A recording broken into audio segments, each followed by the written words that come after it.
आज भी देश का कानून और प्रिंसिपल्स ऑफ नेचुरल जस्टिस यही कहते हैं कि अगर आपको किसी के खिलाफ भी एक्शन लेना है तो आप पहले उसको नोटिस देंगे, वो अपनी बात उसमें रखेगा और उसके बाद आपको लगेगा तो एक कानून सम्मत जो है वो आप उसके ऊपर एक्शन ले सकते हैं।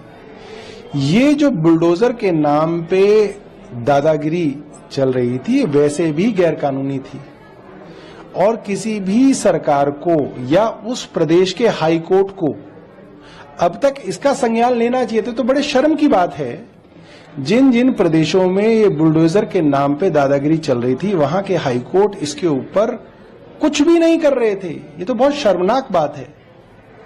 और ये उससे भी बड़ी शर्म की बात है कि देश की सबसे बड़ी अदालत को, सुप्रीम कोर्ट को जो है इसमें इंटरवीन करके गाइडलाइन बनानी पड़ी। वो गाइडलाइन जो पहले से तय थी उसको दोबारा से सुप्रीम कोर्ट को अपने सुप्रीम कोर्ट की पावर का इस्तेमाल करके दोबारा से रीइंफोर्स करनी पड़ी। इसका मतलब यह है कि आज देश के अंदर सुप्रीम कोर्ट के अलावा कोई ऐसी संस्था नहीं बची जो इस देश के अंदर जो कॉन्स्टिट्यूशन है, संवैधानिक प्रक्रियाएं हैं, उनको बचा सके।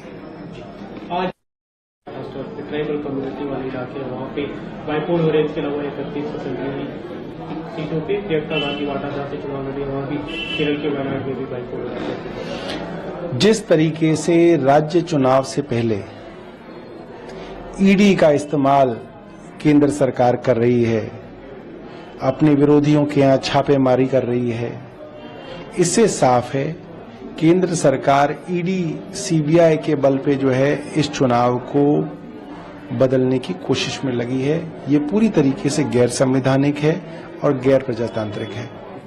कल गृह मंत्री अमित शाह ने काफी चर्चा हुई। उन्होंने कहा कि मोदी सरकार डंकी की चोट पे अमेंडमेंट करेगी और ये सबको दिखेगा। देखिए, कौन से एक्ट की क्या अमेंडमेंट करने की इनकी मंशा है मैं नहीं जानता, मगर करोड़ों अरबों रुपए की जमीन पर बड़े बड़े उद्योगपतियों की नजर है और उस जमीन पर अपने काम धंधे करने की कोशिश देश के बड़े बड़े उद्योगपति कई वर्षों से कर रहे हैं। उद्योगपतियों के फायदे के लिए अगर केंद्र सरकार कोई भी कानून लाने की कोशिश करेगी और अपने दोस्तों को फायदा पहुंचाने के लिए अगर ये किया जाएगा तो हम उसका विरोध करेंगे।